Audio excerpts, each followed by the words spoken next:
This episode of Food Psych is brought to you by my intuitive eating online course. If you're ready to leave diet culture behind and reclaim the life it stole from you, learn more and sign up at christyharrison.com/course. That's christyharrison.com/course. Welcome to Food Psych, a podcast about intuitive eating, health at every size, body liberation, and taking down diet culture.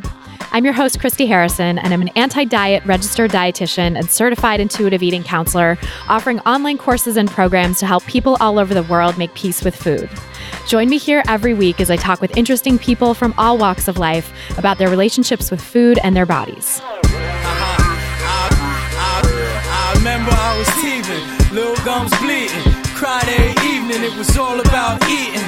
When I became a teen, it was all about beefing. Now I'm ready for the world. Try and sink my teeth in.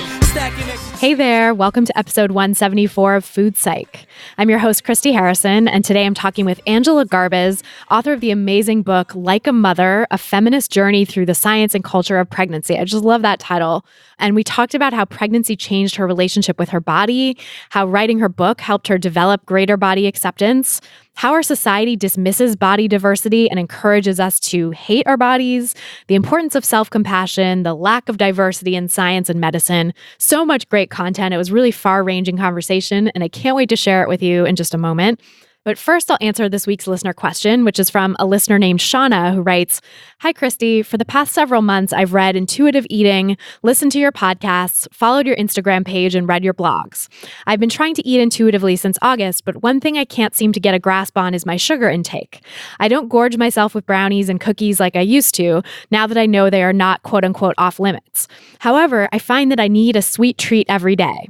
I try to do what the book says and eat a meal, something that sounds good to me, before indulging in the treat, but inevitably I end up needing that cookie or candy bar or piece of cake every day, and sometimes more than once a day. Am I really addicted to sugar, or am I just not getting intuitive eating? I need help. Thank you."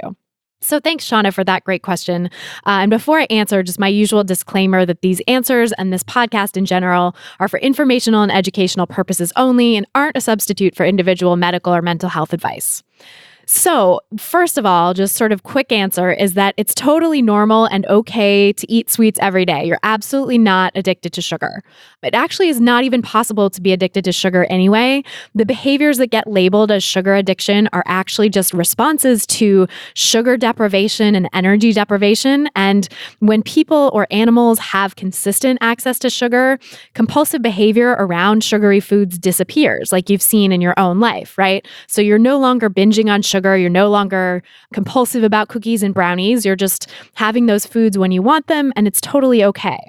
So you can check out episode 80 and episode 139 for in-depth discussions about why sugar addiction and food addiction in general really aren't a thing. And if you're into science, you can also check out the paper Sugar Addiction, The State of the Science, which is from the European Journal of Nutrition. Just trigger warning for that and all scientific studies because they usually have some kind of weights or BMIs or other problematic numbers. So that is the good news. The sugar addiction thing is not real, but I can understand why you would be worried because diet culture thoroughly demonizes sugar, especially in this day and age. So everybody is panicked about it. And in fact, diet culture really makes us feel like we're addicted to sugar by depriving us of sweets. And also because it sort of foments this idea that sugar addiction is a thing, because then we don't end up having to look at the real culprit, which is diet culture itself. So that's especially true with the wellness diet, the sneaky new 21st century manifestation of diet culture that pretends to be all about wellness, but is really actually all about hardcore demonizing and cutting out foods, including sugar. But just like any other diet, the wellness diet doesn't quote unquote work long term for any but a tiny percentage of people. And for everyone, it really interferes with an intuitive and truly peaceful relationship with food. So I would encourage you to throw out the wellness diet's rules about sugar and fully embrace and allow yourself to eat the sweets that you want. And that's not going to harm your health. You know, that's the wellness diet's sort of big fear that it instills in people is like, oh my God, eating all this sugar, right? All quote unquote, all this sugar, which means just eating sugar every day is going to irreparably damage your health. And that's not actually true. And in fact, across multiple studies, the people with the lowest median intake of added sugar and the lowest health risks also, like the people with the lowest intake of added sugar tend to have the lowest health risks. But those people still consume the equivalent of a number of sweets every single day, including some foods with added sugar at breakfast, lunch, dinner, and snacks, and a full-size candy bar or giant cookie or something of that nature for dessert.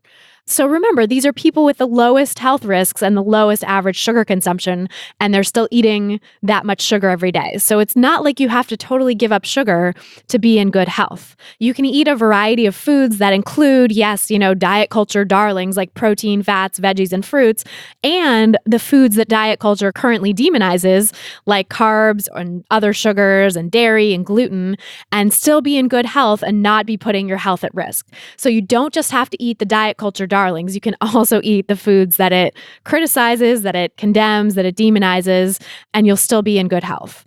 I myself eat dessert every single day, along with other sweetened foods throughout the day, and I have for years, both when I was growing up as an intuitive eater and I didn't really think about it. I just was allowed to make the choices that I made, and I had, regular meals with protein, fat, and veggies and all the stuff, but I also had free access to snacks and sweets and carbs and all the stuff that I wanted, and, was able to find my way and maintain good health for the first 19 years or so of my life. And then, of course, I got waylaid by diet culture in my 20s, but came back to it in my late 20s and early 30s. And so now for the last 8 years or so that I've been an intuitive eater again, I also continue to eat dessert every day and eat sweetened foods every day. And now, having come back to intuitive eating via this circuitous recovery from diet culture and really sort of winding path out of disordered eating, I now really have a huge appreciation for the role that sweets play in our lives and the role of just being able to choose whatever we want and eat for pleasure and not just eat for sort of nutrient purposes the way that the wellness diet wants us to. And actually, cultures around the world have had sweets built into their everyday menu for millennia. So having some sweetness is a totally natural thing. It's something that exists for a reason. And in fact, sugar helps give us necessary energy, which we don't get from our regular consumption. And it gives us pleasure, which we may not get from every single meal as well. I mean, hopefully we're getting pleasure in all of our food, but it's a great added source of pleasure to have a sweet or a dessert. And sugar may even help facilitate digestion when eaten after a meal, which might be why sweets evolved independently to be a part of meals in so many diverse cuisines. Like, we have desserts of all kinds around the world, right? And those things evolved independently for a reason. So stop beating yourself up for eating sweets every day and give yourself full, unconditional permission to eat them whenever you want, whenever you desire.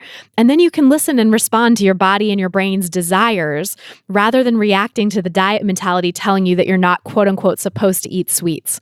And just from some of the phrasing in your question, I can tell that the diet mentality is still hanging on for you in the form of labeling these desires for sweets as bad or problematic or scary and indulgent, quote unquote. You use the word indulge. And so I would really look at what beliefs you're still holding on to about sweets and what you're telling yourself about the kind of person who eats sweets every day and that it's a bad thing to do that, and see if you can push back on that by using some of the evidence that I gave you in this talk, as well as continuing to explore how you feel personally when you eat what you want versus when you come down on yourself and put conditions on yourself for what you're allowed to eat. Because truly, intuitive eating is about full, unconditional permission to eat anything you want at any time you desire, and therefore the ball is in your court, and then you get to decide. You truly are in charge. Whereas with the diet mentality and diet culture, it's something outside of you that's in charge, right? That's setting the rules, and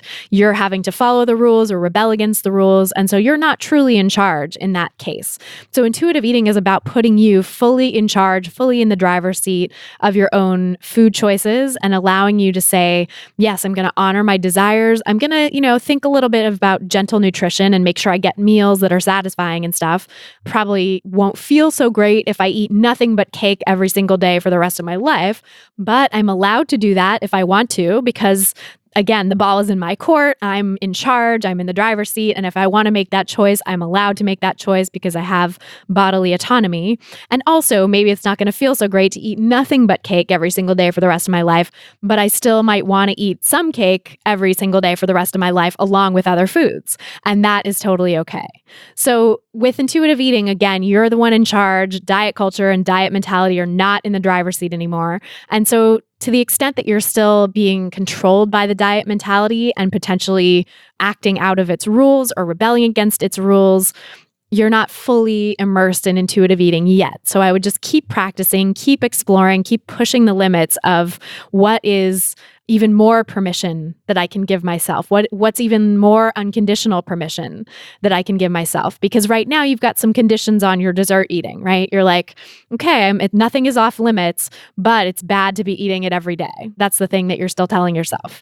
So the unconditional permission sort of alternative to that would be to say, nothing is off limits and I'm allowed to eat it every single day, every single second if I want to. And so now do I want to? Let's explore what I actually want. So I hope that helps. And if you want to submit your own question for a chance to have it answered on an upcoming episode, go to christyharrison.com/questions. That's christyharrison.com/questions. And then if you're ready to take your intuitive eating practice to the next level, come join my online course, Intuitive Eating Fundamentals. You'll get to ask me all your questions and get exclusive access to hundreds of answers to help you troubleshoot all the issues that come up on the path to intuitive eating and really suss out those subtle levels of the diet mentality and diet culture so that you can truly make peace with food and learn how to trust your body. You'll also get access to a private Facebook group exclusively for course participants so that you can get tons of community support and individual guidance as you work to heal your relationship with food.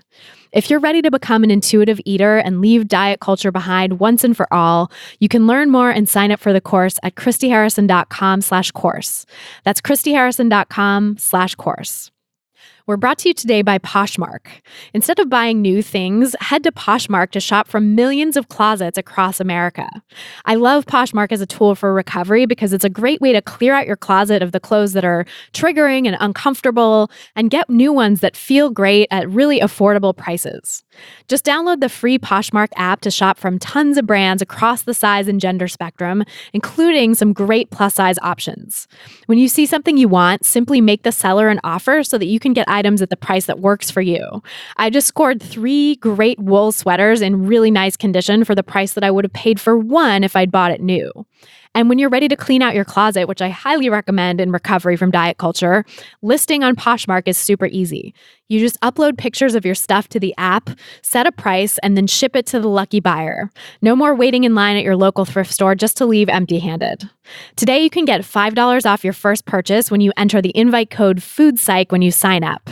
Just download the Poshmark app, sign up, and enter the code FOODPSYCH, that's FOODPSYCH, for $5 off your first purchase. We're also brought to you today by LinkedIn. The right hire can make a huge impact in your business or practice. I know I wouldn't have gotten where I am today with the podcast and with the rest of my career if I hadn't found an amazing team to help me produce the show and take care of administrative duties and all the other little moving parts that go on behind the scenes to allow me to keep bringing you new content every week. But finding the right team members can be hard. Instead of just posting on a job board, which most people don't even check, post your job to a place where people go every day to make connections, grow in their career, and discover job opportunities. LinkedIn. Most LinkedIn members haven't recently visited the top job boards, but 9 out of 10 members are actually open to new opportunities, so you can only find them on LinkedIn. It's the best way to find the right person who will help you take your business or practice to the next level. That's why a new hire is made every 10 seconds using LinkedIn.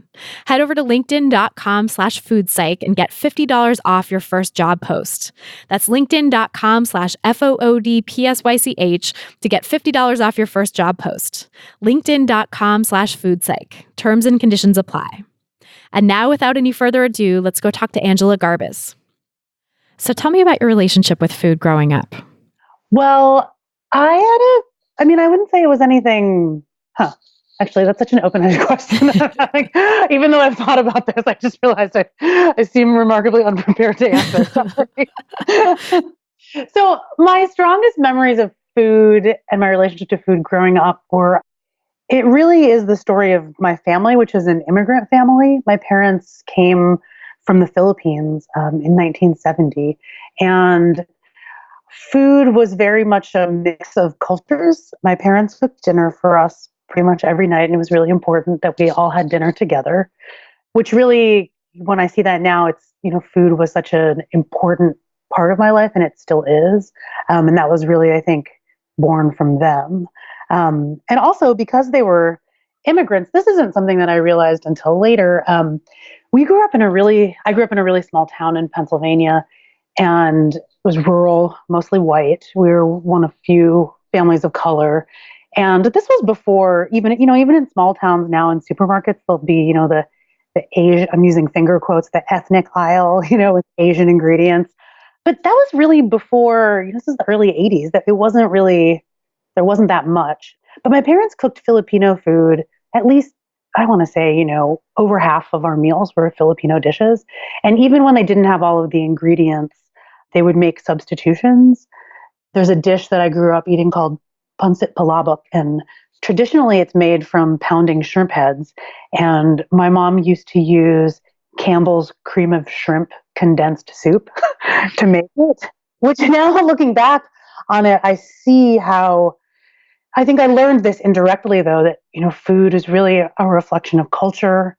It's a way for people to stay connected to who they are. It was definitely true for my parents coming to a place that was so far away from where they grew up and so far away from their family.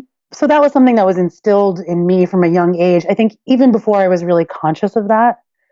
The other thing I'll say is that food was, so food was very meaningful, but it was also fun. I mean, we successfully had begging campaigns where we were able to get Little Caesars pizza for dinner, maybe once a week or once every other week. And we also ate a lot of Old El Paso tacos and hamburger helper. So, food had both aspects of being really pleasurable and also being really meaningful in our house. And that's really interesting that they were open, it sounds like, to the sort of American processed food that was popular at the time. Yeah, I mean, both of my parents worked full time. So I think that processed food of the time was as a convenience for them. And then I also think, I loved Filipino food when I was growing up, but I have two older brothers, and one of my older brothers did not like Filipino food. And so I think there was an element of appeasing him with that too. And, I think also there's a lot of immigrants, and I'd say Filipinos especially, assimilation is a very big thing. And so I think also, there are many reasons for, getting into the processed American food of the 80s. And I think part of that too was just fitting in. And I think that was a lot of what it was for my brother as well. Did you experience any of that yourself, or was it did you have enough of the foods that your friends were eating at school or whatever that you felt okay about having Filipino food as well? Yeah, I mean, I think that I've been aware for most of my life from a very young age that I was different. And I think that I've always wrestled with that, and it's been harder at different points in my life. But as I got older, I definitely grew into that and leaned into that as opposed to struggling with it. And I don't know exactly. I mean, I think that's, when you're young, you kind of, again, before consciousness, you sort of make that choice. And I'm kind of grateful to my young self for doing that. But there were times, I loved Filipino food. I actually just loved the taste of it. And so that was just something that was part of me. But I wanted Lunchables, in my packed lunch. And sometimes my mom would pack me, adobo and rice. And as much as I loved it, I was really aware that, people around me thought it smelled kind of weird or seemed like a weird lunch to have. So it was a little bit of both, I guess. Yeah. Did you ever get picked on or bullied about the difference of your food? No, I'm grateful to my young friends and classmates. Yeah, it wasn't picked on or bullied. There was definitely like, what's that? And not from a place of pure curiosity, but it wasn't something that was particularly difficult for me. What about your relationship with your body? I'm curious about that piece because, of course, for any, young femme person growing up in this culture, it's like a pretty fraught thing. And I'm curious how your status as a child of immigrants might have protected you or shaped your relationship with your body in some way, but also, just being in mainstream American culture as well. Like, did you start getting any messages about how bodies were supposed to be, and what were those messages? Yeah. Well, again, I always knew being brown that I was different. And so I think it's interesting what you said. Sometimes you can be protected by that. And I don't know, that's not something that I started thinking about until later, and really more so recently, how there was an element, like I said, when I think, again, without consciousness, it eventually did become much more conscious, but this idea of, I felt like I was never going to fit in totally. So I felt almost freed by that. It wasn't a source of total torment, right? I felt like, well, I'm just going to be me because I can't fake it anyway. I'm never going to have blonde hair. And, at a young age too, I got into a couple of accidents. I had a bike accident and a freak tag accident in a gravel parking lot that led to really big scars on my legs. And I developed keloid scars, which is something that people of color are more likely to develop than white people. And so they're noticeable scars. I'm 41 now and they're still on my body. And I think that, again, like there were these things about myself that I couldn't hide.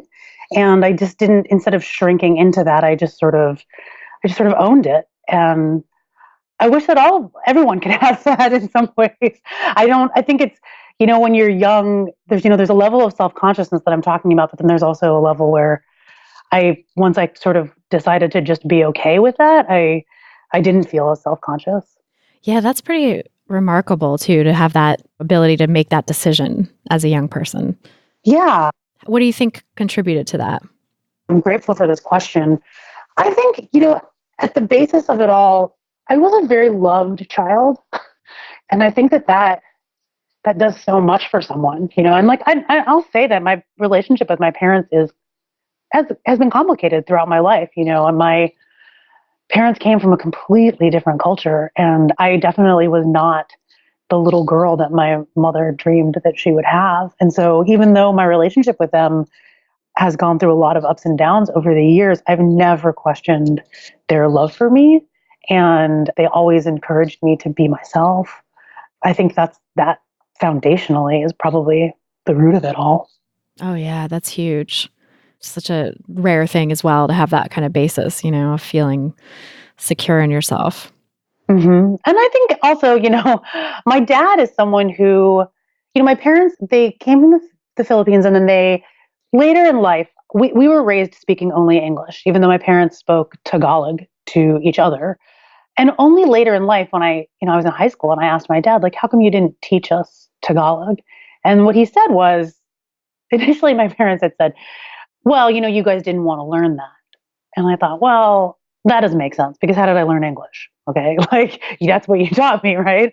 And when I sort of pressed, because this is, in the era of my life when I pressed my parents really hard on everything, my dad said, well, to be honest, and this is what I mean about assimilation, he said, I didn't want you, I was made fun of, and I was, he felt he had been discriminated against because of his accent and because he didn't speak English as well as other people. And he said that he never wanted us to have that. But I bring this up just to say that also I think my dad really modeled to me being proud of who you are, even though that can be difficult sometimes. And I think, in his work and in his life, he could sort of seem a little bit difficult at times. And I think that it's because he had a strong sense of who he was, and he's always been very principled and never really backed down. That's a good quality to have. Yeah. It makes people come across as difficult sometimes, but I feel like it helps keep the winds from blowing you around so much. Yeah. And so how did things unfold for you then in terms of your relationship with food and your body throughout childhood and adolescence? It's interesting. With body image and food in my body, it was like for many people, fraught and complicated. And part of that is, in Filipino culture, and as I said, food was such a big part of our life. And Filipinos will joke about how if you're having 4 people over for dinner, you have to make sure you have enough food for 12. So it's definitely a culture of, even if you don't have a lot of money, like there's always food. And so I definitely grew up in, I was lucky enough to be able to go back to the Philippines fairly often when I was a kid. My parents always wanted to visit their families. And so there's this, you're always being encouraged to eat, and the food is always around. And so I definitely absorbed that. But I also absorbed that Filipinos in general are smaller people, petite people. And my mom was a very petite person. And I definitely felt from going into adolescence that I mean, like most people, I felt like I'm huge. But I actually did start to put on a little more weight. And I mean, I look at pictures of myself now from when I was in high school, and I can't believe I spent so much time thinking that I was fat and feeling bad about my body because I was a normal, healthy person.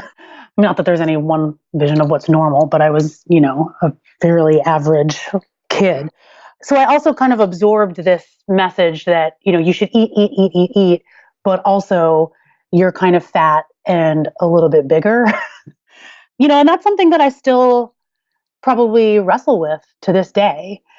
And I think my love for food, though, that probably won over any sort of body image issues that I have. And so I kind of just decided that I don't know, I liked food. I liked eating. It was pleasurable. It was how I, connected with people. A lot of my closest relationships were formed, in kitchens and over food.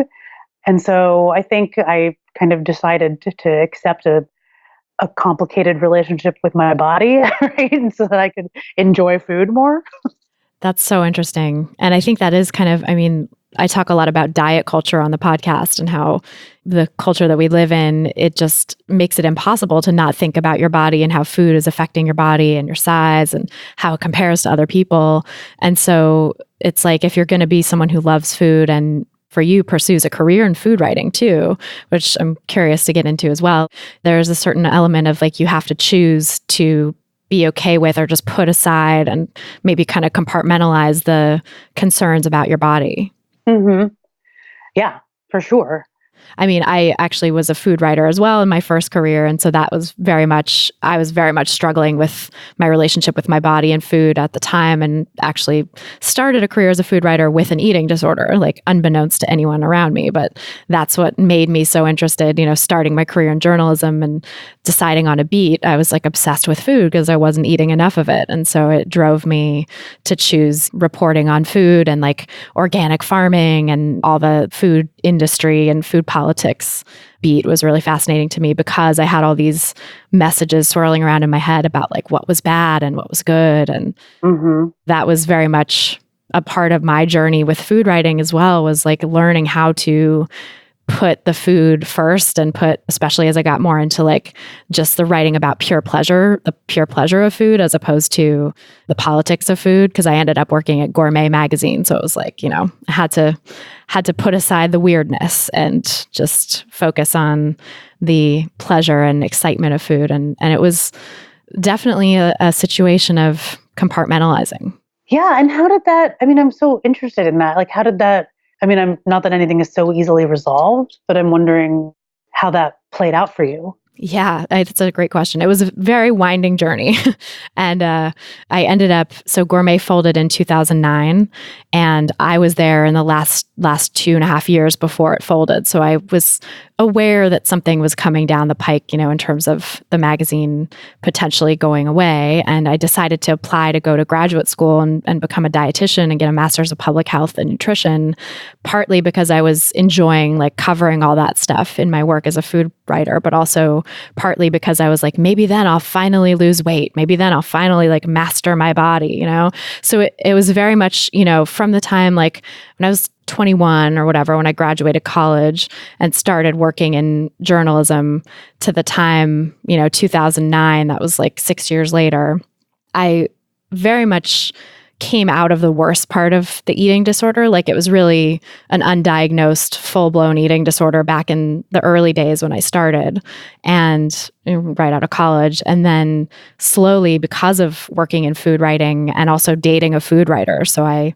had to go on food adventures with him, and he sort of wanted a cool foodie girlfriend, and I played the part. I was like, yep, no food issues here. I'm totally cool. And like, just pretended basically throughout that relationship, but sort of put aside, had very much compartmentalized my disordered stuff with food to the time that I wasn't with him. But slowly through all of that, kind of like putting on the mantle of someone who was okay with food, I did start to, it was like exposure therapy. I did start to become a little more okay with it and take steps out of that most disordered place. So by the time I went back to school to become a dietitian, I was like semi-recovered. I was in that sort of gray area that I think a lot of people are in diet culture, where they're like a little weird about food and sort of want to lose weight and manipulate their body and like have some body image issues, but not actively super restrictive or anything that would be diagnosable. So, which then, people sort of are like, well, you're fine, right? Like it's considered kind of just normative discontent or whatever about your body and food. And then it took from going through school to become a dietitian was very fraught as well. There's a lot of triggering stuff, but fortunately I discovered the book Intuitive Eating along the way. And I had been an intuitive eater as a child and up through like until I was 20. So it was really coming back to this relationship with food that I had always had, but it took a while, and all told, that was probably over a decade I'm 37 now, so 15 years to get to this place of being okay with food that I'm at now and okay with my body, but quite a bit of work and therapy and professional work as well. And I ended up gravitating towards treating eating disorders. And so that really learning about that and starting to specialize in that field kind of solidified what I needed to know about recovery and helped me get the rest of the way there. But yeah, it was definitely a winding path. Yeah, but I think we're all on that winding path. Even if you're, I don't know. For me, I feel like I'm in a healthy place, but it also feels like it's very much a journey that I'm still on. But a huge part of that too has been going through pregnancy and becoming a mother, which changed my body in ways. But also that, when I was working as a food writer, was also in my early 30s, which is when my body changed. I think my metabolism changed and I put on a significant amount of weight when I was doing that. And for a while I was like, one day I'm going to lose that weight. And I'm still close to that weight now. And it's taken a while for me to get to a place where I see that as that's okay. And I think I've also, as I've gotten older, I've gotten to a place of understanding that a person is not a problem. Like a person can't be a problem, right? And so what is it that's at play? Like when I'm feeling not confident in my body, I can see that there's really ridiculous standards of beauty in this country that have to do with being thin, that have to do with being white. And a lot of that tension that I feel is tension that goes against that, not what I actually believe about myself and my own inherent worth and what healthy means. Oh, yes. That is such a great place to be too. I think, being able to recognize those forces, because I think a lot of us spend, and I know I spent my whole 20s basically not recognizing the forces that were at play and not fighting back against it. Like, because I think once you recognize them as a form of injustice, it becomes easier to get angry and to fight back against those internalized norms. Yes. And I think also there's that, I think that's one of the many benefits of aging, right? It's like a little bit of that perspective. And I think, as much as I feel that sort of, rage or wanting to fight against that injustice, I also feel in equal measure a desire to be really generous and kind to myself in a way that I don't think I was able to be when I was younger. Like something that I think a lot about, and, again, like becoming a parent was something because, with parenting and mothering, it's so fraught and we tend to really stand in a place of judgment around other people. And I really wish that we didn't do that. And I think, I try to remind myself to like be as generous with myself as I am with other people. If a friend came to me about something that she was struggling with, in early motherhood about, something like not being able to breastfeed and deciding to formula feed and supplement, what would I tell her? I'm like, you're doing the best for your baby. I would not stand in judgment of that. I would say that's what you need to do. And I'm glad that you can do that. And, so I have a 6-month-old and a 4-year-old. And for whatever reason, this time around, I'm producing less milk. I'm also much busier and working more than I thought I would be at this stage in her life. And so I'm supplementing with formula. And at the beginning, I felt kind of like a little bit sad about it. And I wasn't sure where that was coming from, right? And mostly I felt grateful that we are able to do this and that she can get everything that she needs. But I was feeling like, am I not doing enough? Right. And I remembered to be generous with myself. And I'm not at a place where with my first daughter, I was okay with getting up at 3 a.m. every night and pumping in the middle of the night. And having 2 kids now, I just don't have the energy to do that. It's like I need that sleep. I'm caring for more people now.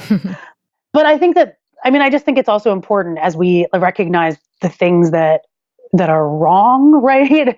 About how we are made to feel bad about ourselves. I think it's also important to we can acknowledge that and also say, okay, I can't really stop myself from feeling conflicted, about my body or for feeling momentarily bad about my body. But what if I recognize and just allow myself to sit with that and know that this is something, it's not just me, it's something beyond me. There's something else at play. When I sit with that and allow myself to be gentle with myself, then I find that I can work through those feelings more quickly, or they seem slightly less difficult. Oh, I feel you on that. The self-compassion piece, I think, is something that was so missing for me in childhood and, all the way up until I became an adult, really.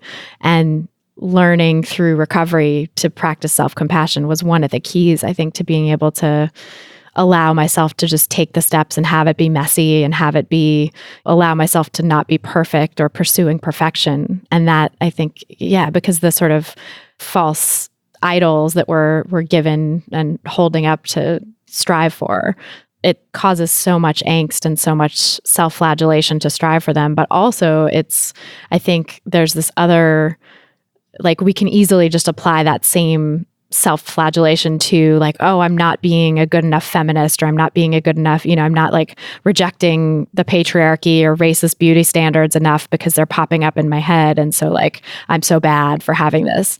And it's no, also that also we need self-compassion there too, to say, yeah, of course this is going to happen. Of course these things are going to pop up for us. Yeah. I was thinking about something when you were talking about your own journey of how that it's a long journey, but we don't tend to think about people who have survived things as we tend to think of that. One of the frames our culture puts on that is you're so weak or you're this victim. And I think about, I'm thinking about it even more these days over the last 2 years, especially how it feels like being alive for so many people, for women, for people of color, for, being alive and staying alive is really an act of resistance. And I don't think we spend enough time talking about how surviving requires such tremendous strength. So true. Especially, you're right, in a time like this when it is called into question all the time. Yeah. I think it put a whole new light on it for me. So I think about it more.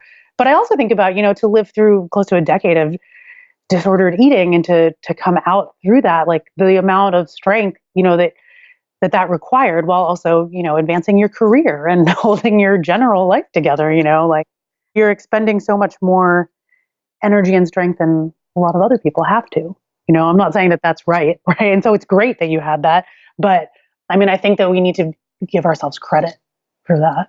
Yeah, thank you for acknowledging that. And I think that's the case for so many people and anyone listening who's struggling, which I think is pretty much everyone. Most of my listeners have their own journeys with food. And I think that's so powerful to acknowledge that you're doing everything else in your life to try to sustain yourself. And you're also battling this huge battle that other people aren't seeing, probably, that you're not getting recognized for, really. But it's piling on an extra load that you have to carry through this life that's already so difficult, Yes. And so to do that, to be here every day, to show up for yourself and for others, that's an act of tremendous strength.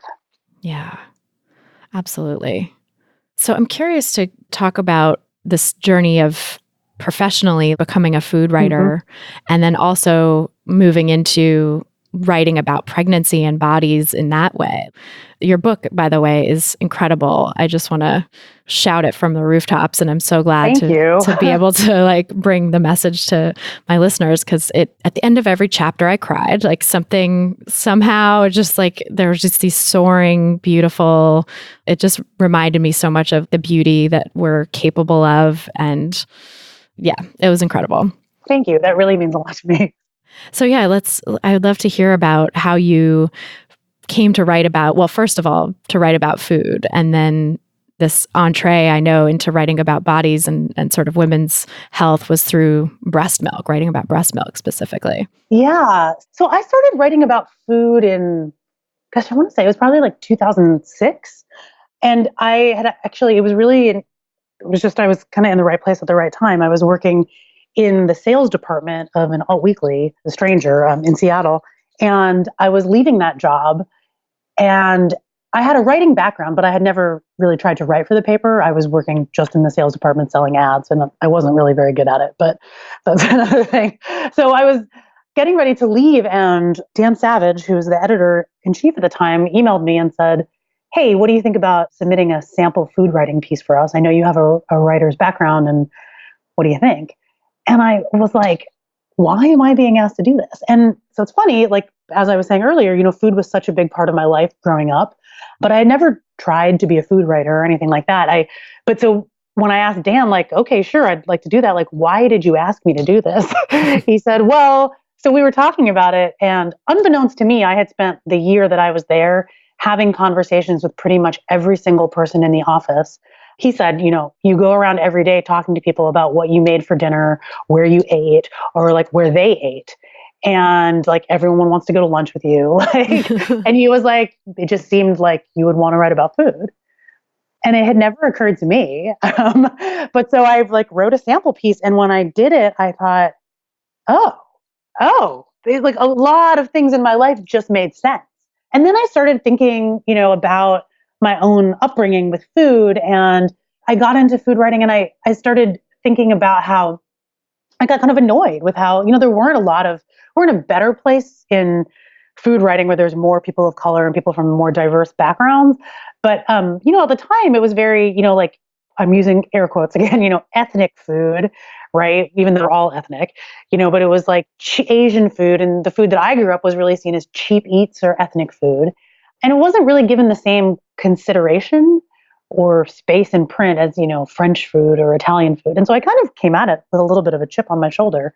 But I was interested in exploring food and telling stories of people like me and my own family, and also showing that, the stories that we tell about food, it matters who gets to tell those stories. And food is a reflection of our culture. It's a reflection of our values. It's a reflection of who we are as individuals with idiosyncrasies and histories and stories.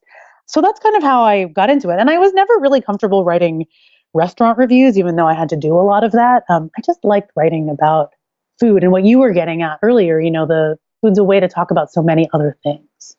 That's what I was doing for years. And it's interesting though, I did take a little break because after the economy crashed in like 2008, 2007, it was much harder to freelance, and I was basically being asked to do more for less money, and it didn't feel great. And I actually quit writing, and I went back to school, and I have an English degree, but I applied to a graduate school in public health and nutrition. Oh, wow.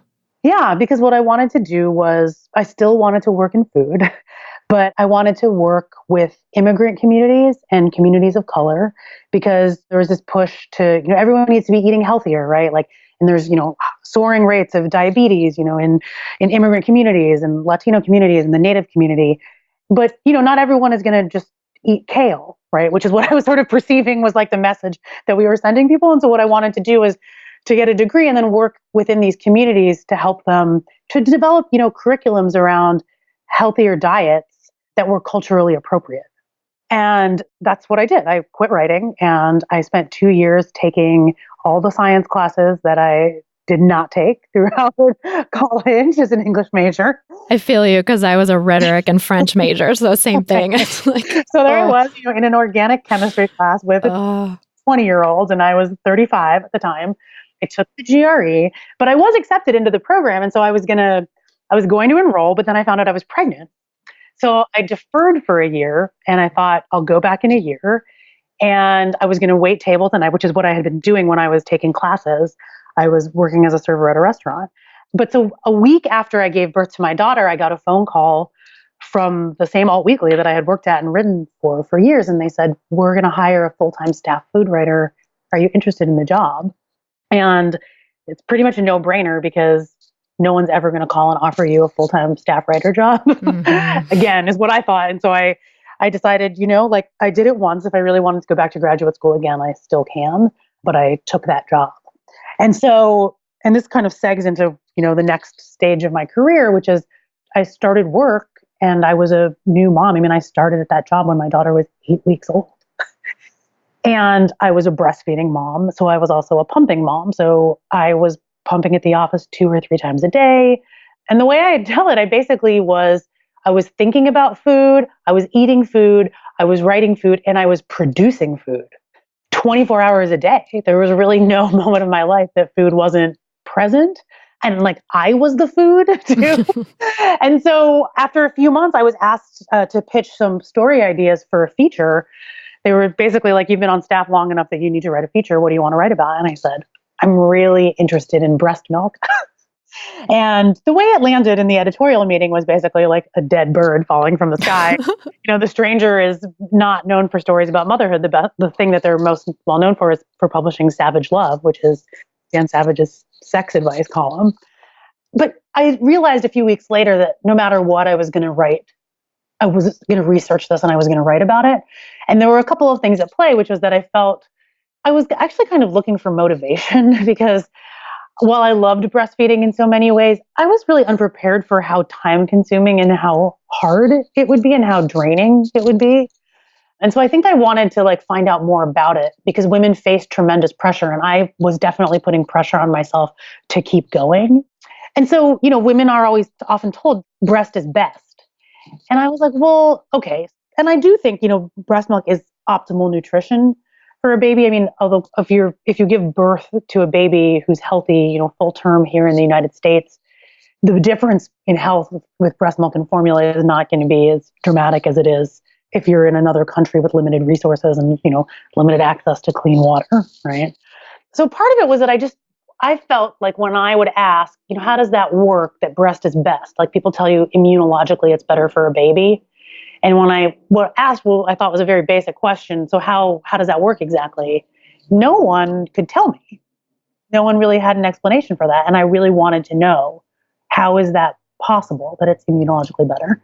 And then I also, the food writer in me felt it was very much in line with my beat, which is, as I was saying, food is a reflection of our culture and our values. And is breast milk that too? Like, how does that play into it? And I didn't really know what I would find out. But so that's kind of how I went into it. It was really like exploring this first food kind of thing.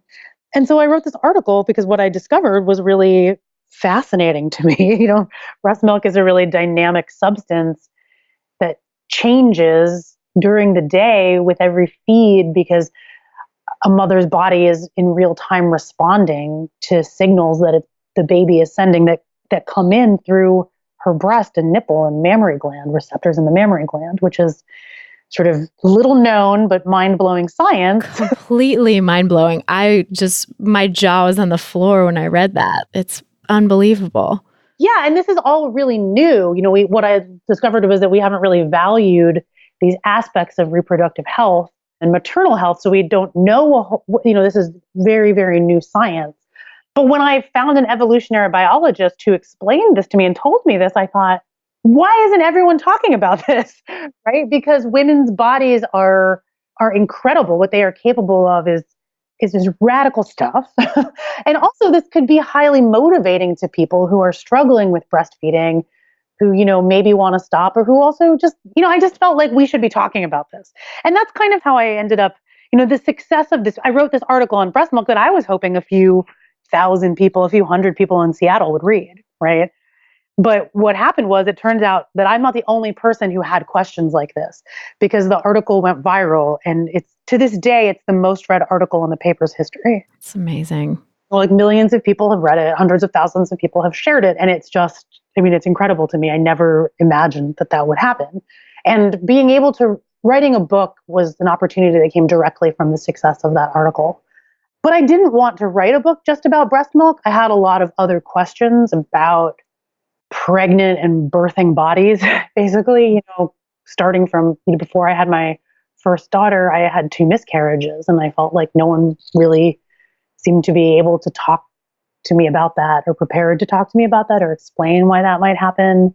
I was really interested in what a placenta was and this entirely new organ that I grew that I didn't think we were again, it was like, I just didn't feel like anyone was talking about this stuff enough. Right. Even the fact that it's an organ is not something that people talk about.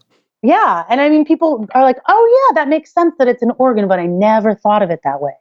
And so in the process of writing this book, I just, it means a lot to me what you said, the really kind words that you had about the book, because the book is very much, I've become a lot more generous with myself and so much more appreciative of my body and of everyone's body in the writing of this book. Because to me, what I want people to take away from it is to really maybe that they could have a new appreciation and new sense of wonder for what their body is capable of and what your body does for you on a daily basis. We tend to focus on the things our bodies don't do right or the ways that they make us feel bad, but it's really your body's job to keep you alive, and that's something that I find myself saying to my daughter all the time is like, gosh, your body's so strong. Your body does such a good job of like keeping you alive and like helping you move through this world every day. And it's a really basic idea that I don't know. I feel like I said, I was a very loved child, but I really wish that I had heard that more as a child. I wish that I had heard that more as an adolescent. I wish that I had heard that more through my 20s. Yeah, I really didn't hear that enough growing up either. I don't think anybody does. And I feel like it's a radical notion now that I came across discussions like that in working in eating disorder treatment facilities and reading books about eating disorder recovery and this idea that your body is so much more than what it looks like. It's keeping you here. It's got all these amazing processes that go on behind the scenes without your even paying any attention or any conscious effort to it. Like, your heart beating, your lungs breathing, your liver clearing out whatever you take in, like all this stuff is happening without your intervention. Yeah, it's a tremendous amount of work and you by nature are amazing.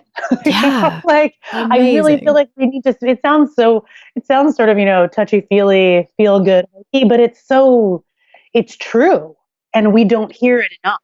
And so I'm, unabashed, let's talk about how great and how cool bodies are, and bodies are amazing too. Like the other thing that strikes me about bodies is that they're incredible in their uniformity, but in their unlimited diversity, infinite diversity. There's no one right body to have. There's no one way to have a body. We all have them. And so I don't know why we're spending all this time feeling conflicted about them, or that they're supposed to be a certain way. Most bodies are doing exactly what they're supposed to be doing all the time. And even the things that can go wrong with bodies or the problems that we have with them or conditions or illnesses are still like, that's normal too. Like not everything works completely properly. Oh, that's such a great point. And I feel like that also, you do a great job of acknowledging that in your book as well, and talking about the nuances and sort of like the politics around defining what is a normal pregnancy or even, breastfeeding versus formula, like that there's just so much pressure on people to like do things perfectly and on women and femmes to have, or people, anyone giving birth, even like transgender folks who are giving birth. There is so much pressure to do it the quote unquote right way and the quote unquote normal way. And I've really never seen a book. Even like the subtitle, the word feminist is in the subtitle of your book. I feel like I've never seen a book like that about pregnancy and postpartum. Like just doesn't happen. Yeah. And during the writing of the book, I remember thinking like, am I really, someone has to have written about this in this way before, right? But there really isn't a book that does that. And I didn't sell I sold the book on proposal and feminist was nowhere in the title or subtitle. That wasn't part of it. In hindsight, it was always going to be an intersectional feminist book because that's who I am. And so that's my perspective. But I didn't set out to do that. Part of what brought that on was that I started writing the book and then the election happened. So, we were really in real time, on a 24/7 news cycle, I was watching how, the very personhood of women identifying people, trans women, not, gender non-binary people was really just that was like up for debate. And, when we were talking about repealing the ACA and not providing maternity care, and that was really prenatal care. And so that became part of the message, more explicitly. And thankfully, my editor was on board with that. But part of that too is what she said was, it's 2018 and there is no book that is talking about pregnancy explicitly from this point of view. And it's about time. Seriously, it's ridiculous that it doesn't exist already. I mean, now it does. So that's awesome. But yeah, took enough time to get there. Yeah. So I'm curious, in your research, because your book does have this beautiful message of like body acceptance really woven through, and just, the all the nuances of that too, like accepting that sometimes your body isn't going to work as intended or as you think it should, right? And that, we accept all of the sort of being like ripped apart really of pregnancy and putting yourself back together, and how challenging that is. And just, I think you give such a real look at that process. What was that like for you to sort of channel that and relive it? It sounds like, you put there's a lot of memoir in there too, right? Of your own experience. Yeah. It was hard. That was another thing that I didn't sell the book as having that much memoir in it, and I didn't anticipate it. But what happened was that, when I was writing about birth, I was trying to write about how there's no, we give birth two ways. One is not inherently better than the other. And that was coming from I had planned for an unmedicated vaginal birth with my first daughter, and that was definitely not what happened to me. I'm lucky because I had really great care. And so I didn't feel the amount of trauma or like shame or guilt that I know a lot of people struggled with. But at the same time, it wasn't easy. It wasn't always easy for me to accept. And so when I started writing about birth, what happened was that what I realized in writing about pregnancy and motherhood, this stuff is so personal. And it almost felt disingenuous to not include my own story. And it also felt like when I read it, when I tried to do it without really putting myself in, with kind of hiding myself, it just didn't seem as credible.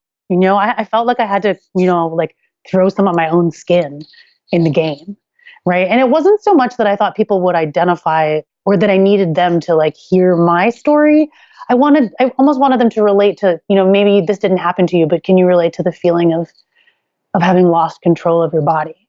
And I think, that's the power of storytelling, which is really that when you can make an emotional connection, or if you can get someone to connect on an emotional level, then it's easier to, I had all this science and this, political stuff that I wanted to put in, and it's almost easier to give people that information, or they're more open to it if they feel connected in some way. But it was difficult, and I went through multiple drafts, and I interviewed different people who had experiences different from my own, and I was really moved and really taken aback at how much people were willing to share with me. And it was really like their being willing to do that kind of also told me like, okay, I have to go all the way in some ways. But definitely, writing about my body, writing about birth, writing about, my postpartum body, sex, like stuff like that. It was not, I don't know, like it didn't come totally naturally. And it definitely was work. It's work that I'm glad that I did. And I feel like I've, it's also like after giving birth, I feel like I crossed a threshold. Like TMI is not a concept that really like is anything for me anymore. There's no such thing. Right. Yeah. And so that was part of it too. Like I feel like now I'm in this territory where it's actually kind of all I want to write about, or not just me, but writing about bodies and exploring that stuff. Cause I don't think we talk about it as much as we should. And the other thing I'll say is that I have a really close friend, and I don't know if she's been on your podcast, but you're probably familiar with her work. Her name is Lindy West. Of course. Yeah. She's been on the podcast. Totally. So Lindy and I have known each other for years, we've been friends for over a decade. And I think, she's my favorite person to have lunch with. And we had many lunches while I was writing my book, like while she was writing her book. And she's someone who has definitely, like she's with so many people, she's done this for so many people, but she's inspired me. And, she being generous with yourself, like she talks a lot about how, in terms of writing about being fat, like that started from when she had this realization. She's like, but what about the life that I have now that I'm already living? Like, what if I just decided to be present in the moment and go from there? And that's something that I've thought about a lot. And then also, when I was writing about myself, the way that she does that, it's very brave and it's also very vulnerable. But that was a direct inspiration to me as well. Yeah, she's amazing. She is. I'm curious, in your work around women's bodies and pregnancy and giving birth, there's so much body shaming, size shaming specifically, right? Weight stigma that gets wrapped up in the discourse around pregnancy and birth. And yeah. What did you see both personally and in the people that you interviewed was people's experiences of this size policing that happens in pregnancy?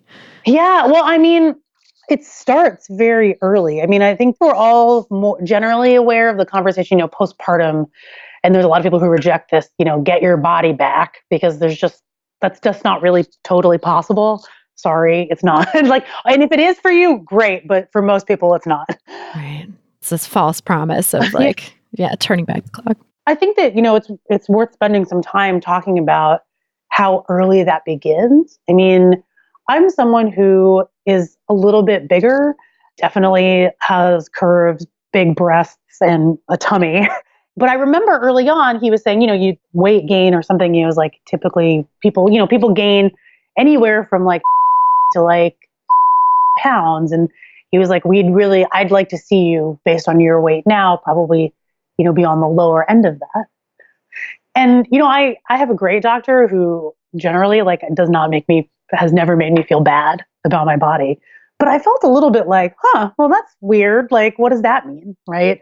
And I don't think we talk enough about how larger people, plus sized people in pregnancy, we don't really see depictions of larger sized people, even though not everyone is thin with this perfect baby belly that just juts out. A lot of people show pregnancy differently, or their bodies are such that they don't, you don't always know that they're pregnant until later, right? Or they're just not the same obvious signs that we consider normal in our culture.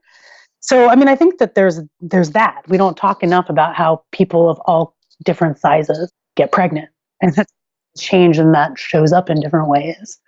But I think, yeah, of course, there's always the don't gain too much weight too, right? There's that you should eat, yet you're eating for two, but don't gain too much weight. It's such a razor's edge that people have to walk. Yeah. And then there's always in the back of your mind too, if you gain too much weight, then it'll probably be really hard to lose it all, right? So then there's this, and I think that's an outgrowth too of the general way that we approach pregnancy, which is we police pregnant women. And we tend to think of pregnancy instead of this incredibly life-affirming thing, because you literally are pulsing and overflowing with life and oxygen and blood and and fluids and all of that and hair. We don't really talk about it in that way. We talk about it in terms of limiting your behavior, not gaining too much weight, and not pushing yourself too hard. So I think that's a problem. It's a big problem. And also, I think there's that piece of policing people's weight and size, and there's also the piece of policing what they eat while pregnant. You have to take exquisite care of your baby by never letting a processed food pass your lips, and always be eating the exact right balance of things. And meanwhile, so many people's pregnancy experience is I can't stomach any sort of vegetable, right? It just disgusts me. And so all I'm eating is saltines or pizza or whatever, And also, to go back to this idea that every day your body is doing so much work, when you're pregnant, that is doubly true, yes. Right? And the metabolic output of your body is, at the end of pregnancy, women and pregnant people are functioning at their metabolic rate is 2 times what it usually is, right? So sometimes baby needs a Whopper Junior, right? And I think that's okay, right? Why don't we talk about that? That it's also, I think about something a friend of mine says, which is everything in moderation, including moderation. Mm-hmm. Right?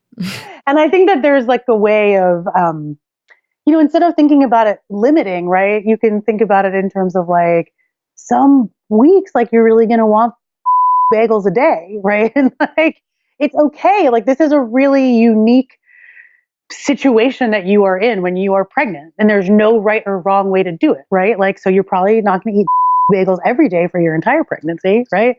And you can go back to like, okay, now I'm, like you might like listening to your body and realizing that it's okay. There's no one way to do it. And day to day, like you might crave different things and that's okay.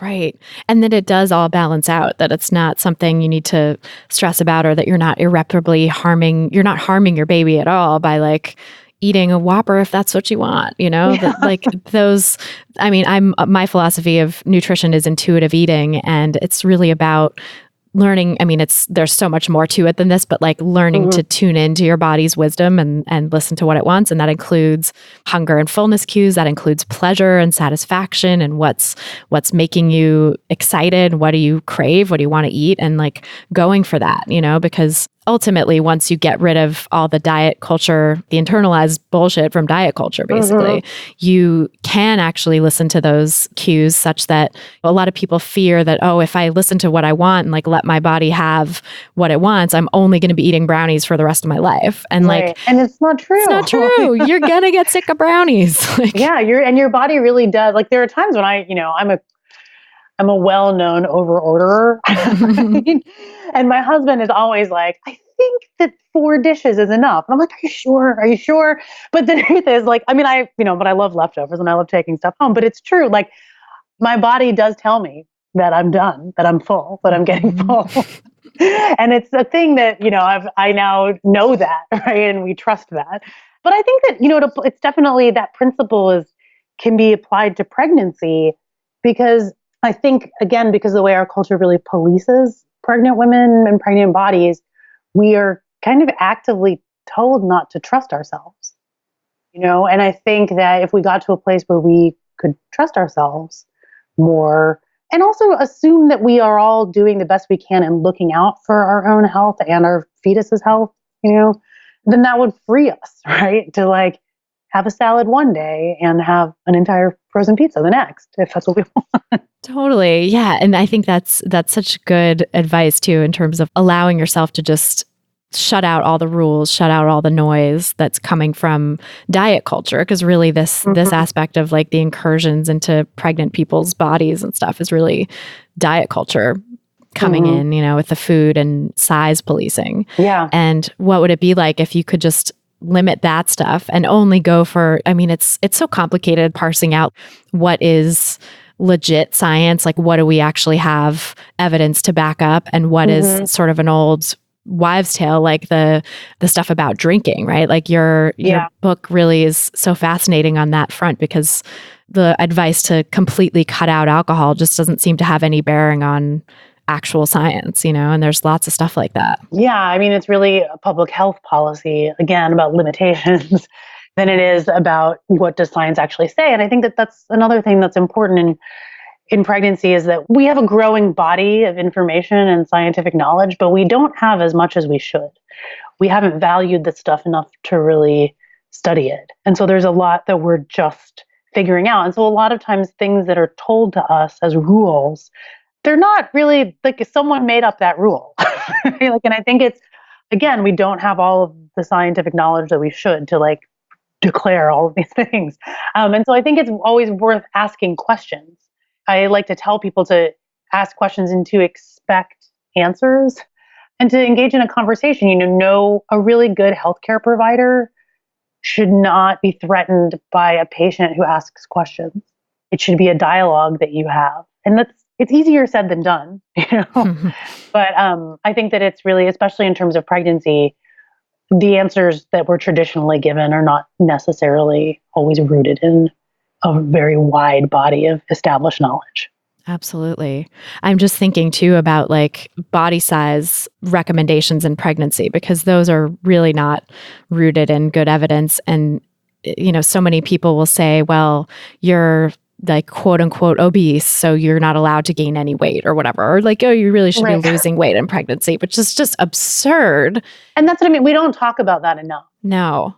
We really don't. Or the fact that people in larger bodies can have perfectly healthy pregnancies, or pregnancies that maybe they do have some complications, but also people in smaller bodies have pregnancies with complications. And at the end of the day, they still end up with a baby. Like, it's not that I was just watching an episode of This Is Us, which I have a very complex relationship with, because the character of Kate is, this larger bodied woman who her whole storyline kind of revolves around the fact that she hates her body and that she wants to lose weight. And her weight is like another character basically in this story. And spoiler alert, I guess, but the episode I was watching last night was like, she is wanting to get IVF and goes to this doctor who's like, well, your weight, it's really too much of a risk. And you're going to be hard pressed to find anyone who's going to take you on as a client or whatever. And like, that is, in a way that it's probably good that they're showing that, because that's a reality that so many people trying to get pregnant face when they're in larger bodies, but it's just not true. Like, it's just, it's ridiculous that there's this barrier to care, and it's coming from just weight biased interpretations of the research.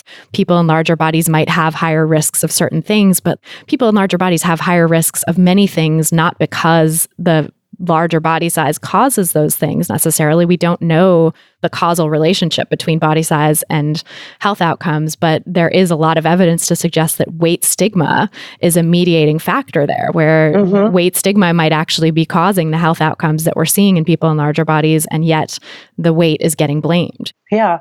To live in a larger body is, to be stressed about things more often, and, cortisol has bad effects on the body, and we understand that. Yeah, I'm fully on board with that. I don't think we do enough. Like, fat bodies are very good bodies, and they're perfectly capable bodies, and they can do lots of different things, and they can grow a baby. Yes, they can grow a kick-ass baby.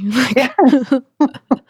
I had a client I've had actually a number of clients who've had struggles getting pregnant, and then come to work with me and started intuitive eating. And so dropped the restrictions that they were engaging in, dropped the diets, like stopped doing the restrict binge cycle that they were on, and just learning to really nourish themselves and trust their bodies and trust their hunger. And then lo and behold, get pregnant after like difficulty conceiving for a while. Huh.